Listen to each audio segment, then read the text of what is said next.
ಭಾರತದಲ್ಲಿ ಟಿ20 ವಿಶ್ವಕಪ್ ಆಡಲ್ಲ. ಶ್ರೀಲಂಕಾಗೆ ನಮ್ಮ ಪಂದ್ಯಗಳನ್ನು ಶಿಫ್ಟ್ ಮಾಡಿ ಎಂದಿದ್ದಂಥ ಬಾಂಗ್ಲಾದೇಶ ಕ್ರಿಕೆಟ್ನ ಲೀಗ ಕಿಚ್ಚು ಹೊತ್ತಿದೆ. ವಿಶ್ವಕಪ್ ಬಗ್ಗೆ ತೀರ್ಮಾನ ಮಾಡೋದಿರಲಿ, ತಮ್ಮಲ್ಲೇ ಹೊತ್ತಿರುವಂಥ ಬೆಂಕಿಯನ್ನ ಹೇಗಪ್ಪ ಆರಿಸೋದು ಎನ್ನುವಂಥ ಗೊಂದಲದಲ್ಲಿದ್ದಾರೆ.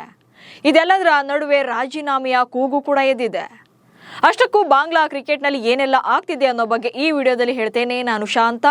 ನೀವು ಸುದ್ದಿಯಾನದ ಸಬ್ಸ್ಕ್ರೈಬರ್ ಆಗೋದಕ್ಕೆ ಮರಿಬೇಡಿ.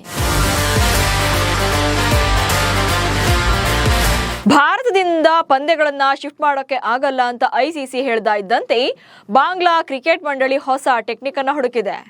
ನಾವು ಟಿ20 ವಿಶ್ವಕಪ್ನೇ ಆಡಲ್ಲ, ಅದರಿಂದ ಹೊರ ಬರ್ತೀವಿ ಅಂತ ಬ್ಲಾಕ್ ಮೇಲ್ ಮಾಡ್ತಿದ್ದಾರೆ. ನಾವು ವಿಶ್ವಕಪ್ನಲ್ಲಿ ಭಾಗವಹಿಸ್ತಾ ಇದ್ರೆ ಬಾಂಗ್ಲಾದೇಶ ಕ್ರಿಕೆಟ್ ಮಂಡಳಿಗೆ ಯಾವುದೇ ನಷ್ಟ ಆಗೋದಿಲ್ಲ, ಆಟಗಾರರಿಗೆ ನಷ್ಟ ಆಗ್ಬೋದು.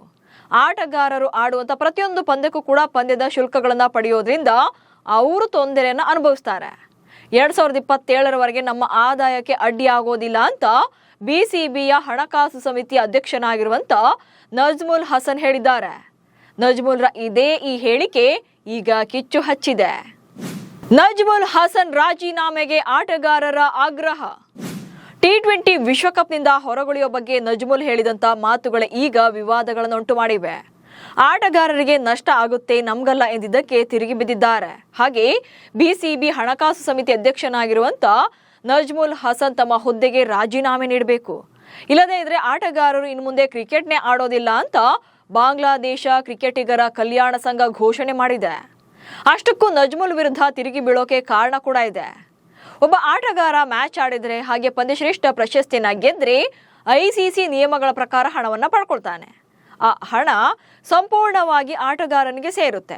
ಹೀಗಾಗಿ ಬಾಂಗ್ಲಾದೇಶ ಆಡಲಿ ಅಥವಾ ಆಡದೇ ಇದ್ರೂ ಕೂಡ ಮಂಡಳಿಗೆ ಯಾವುದೇ ರೀತಿಯ ಲಾಭ ಅಥವಾ ನಷ್ಟ ಆಗೋದಿಲ್ಲ. ಟಿ20 ವಿಶ್ವಕಪ್ನಂಥ ಟೂರ್ನಿಯಲ್ಲಿ ಬಾಂಗ್ಲಾದೇಶ ತಂಡದ ಆಟಗಾರರು ಚೆನ್ನಾಗಿ ಆಡದೇ ಇದ್ರೆ ಅವರಿಗಾಗಿ ಖರ್ಚು ಮಾಡಿದಂಥ ಕೋಟ್ಯಾಂತರ ರೂಪಾಯಿಗಳನ್ನು ನಾವು ಅವರಿಂದ ಹಿಂಪಡೆಯಬೇಕಾಗುತ್ತೆ. ಆಗುತ್ತಾ? ಇಲ್ಲ ತಾನೆ? ಹೀಗೆ ನಜ್ಮುಲ್ ಹೇಳಿಕೆಯನ್ನ ನೀಡಿದ್ರು.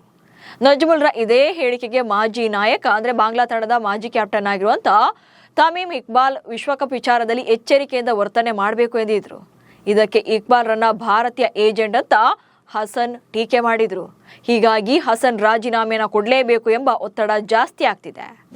ವಿವಾದದ ಬೆನ್ನಲ್ಲೇ ನಜ್ಮುಲ್ಗೆ ಶೋಕಾಸ್ ನೋಟಿಸ್. ಬಾಂಗ್ಲಾ ಕ್ರಿಕೆಟಿಗರ ವಿರುದ್ಧ ಸಾರ್ವಜನಿಕವಾಗಿ ವಿವಾದಾತ್ಮಕ ಹೇಳಿಕೆಗಳನ್ನು ನೀಡಿದ್ದಕ್ಕಾಗಿ ಬಾಂಗ್ಲಾದೇಶ ಕ್ರಿಕೆಟ್ ಮಂಡಳಿ ಗುರುವಾರ ತನ್ನ ನಿರ್ದೇಶಕ ನಜ್ಮುಲ್ ಹಸನ್ ಅವರಿಗೆ ಶೋಕಾಸ್ ನೋಟಿಸ್ ನೀಡಿದೆ. ಮಾಜಿ ನಾಯಕ ತಮೀಮ್ ಇಕ್ಬಾಲ್ ಸೇರಿದಂತೆ ಹಿರಿಯ ಆಟಗಾರನ ಗುರಿಯಾಗಿಸಿಕೊಂಡು ಹೇಳಿಕೆ ನೀಡಿದ್ದಕ್ಕಾಗಿ ಔಪಚಾರಿಕ ಶಿಸ್ತು ಕ್ರಮಗಳನ್ನು ಪ್ರಾರಂಭ ಮಾಡಿದೆ. ಶೋಕಾಸ್ ಲೆಟರ್ ನೀಡಲಾಗಿದೆ. ಹಾಗೆ 48 ಒಳಗೆ ಲಿಖಿತ ರೂಪದಲ್ಲಿ ರಿಯಾಕ್ಟ್ ಮಾಡಬೇಕು ಎಂಬ ಸೂಚನೆ ನೀಡಲಾಗಿದೆ. ಇಷ್ಟೆಲ್ಲ ಬೆಳವಣಿಗೆಗಳ ಹೊರತಾಗಿ ಕೂಡ ಬಾಂಗ್ಲಾ ತಂಡ ವಿಶ್ವಕಪ್ನಿಂದ ಹಿಂದೆ ಸರಿಯುತ್ತಾ? ಹಾಗೇನಾದ್ರೂ ಸರಿದ್ರೆ ಎಂತ ದೊಡ್ಡ ಪರಿಣಾಮವನ್ನು ಎದುರಿಸಬೇಕಾಗುತ್ತೆ. ಬಾಂಗ್ಲಾದೇಶದಲ್ಲಿ ಕ್ರಿಕೆಟ್ನ ಭವಿಷ್ಯದ ಬಗ್ಗೆ ಅನಿಶ್ಚಿತತೆ ಕೂಡ ಉಂಟಾಗುತ್ತೆ. ಸೊ ಏನೆಲ್ಲ ಆಗಬಹುದು ಅನ್ನೋದನ್ನು ಕೂಡ ನೋಡ್ತಾ ಹೋಗೋಣ. ವಿಶ್ವಕಪ್ ಬಹಿಷ್ಕರಿಸಿದ್ರೆ ಬಾಂಗ್ಲಾಗೆ ಹೆಜ್ಜೆ ಹೆಜ್ಜೆಗೂ ನಷ್ಟ. ಬಾಂಗ್ಲಾದೇಶದ ಕ್ರಿಕೆಟ್ ತಂಡ ಇಂಗ್ಲೆಂಡ್, ವೆಸ್ಟ್ ಇಂಡೀಸ್, ನೇಪಾಳ ಹಾಗೆ ಇಟಲಿಯೊಂದಿಗೆ ಗ್ರೂಪ್ ಸಿ ನಲ್ಲಿ ಸ್ಥಾನವನ್ನು ಪಡೆದಿದೆ. ಅಂದ್ರೆ ಟಿ20 ವಿಶ್ವಕಪ್ನ ತಂಡಗಳಲ್ಲಿ ಬಾಂಗ್ಲಾ ಏನಾದರೂ ನಾವು ಆಡಲ್ಲ ಅಂತೇಳಿ ಟೂರ್ನಿಂದಲೇ ಹಿಂದೆ ಸರಿದ್ರೆ ಅವರ ನಿಗದಿತ ಪಂದ್ಯಗಳನ್ನ ಕಳೆದುಕೊಳ್ಳುತ್ತೆ. ಐಸಿಸಿ ನಿಯಮಗಳ ಪ್ರಕಾರ ಎದುರಾಳಿ ತಂಡಗಳಿಗೆ ಆಟೋಮೆಟಿಕಲಿ 2 ಅಂಕಗಳನ್ನ ನೀಡಲಾಗುತ್ತೆ. ಅಂದ್ರೆ ಆ ಪಂದ್ಯವನ್ನು ಅವರೇ ಗೆದ್ರು ಅನ್ನೋ ತರ. ಇದು ಗ್ರೂಪ್ ಸಿ ತಂಡಗಳನ್ನ 4 ತಂಡಗಳಿಗೆ ಇಳಿಸುತ್ತೆ. ಇಂಗ್ಲೆಂಡ್ ಮತ್ತು ವೆಸ್ಟ್ ಇಂಡೀಸ್ ತಂಡಗಳು ಸೂಪರ್ 8ಗೆ ಅರ್ಹತೆಯನ್ನ ಪಡೆಯಬಹುದು ಈ ಗ್ರೂಪ್ನಲ್ಲಿ. ಹಾಗೆ ಪಂದ್ಯ ಶುಲ್ಕ, ಪ್ರದರ್ಶನ, ಬೋನಸ್ಗಳು ಮತ್ತು ಲಾಭದಾಯಕ ಪ್ರಾಯೋಜಕತ್ವ ಒಪ್ಪಂದಗಳನ್ನ ಕಳ್ಕೊಳ್ತಾರೆ.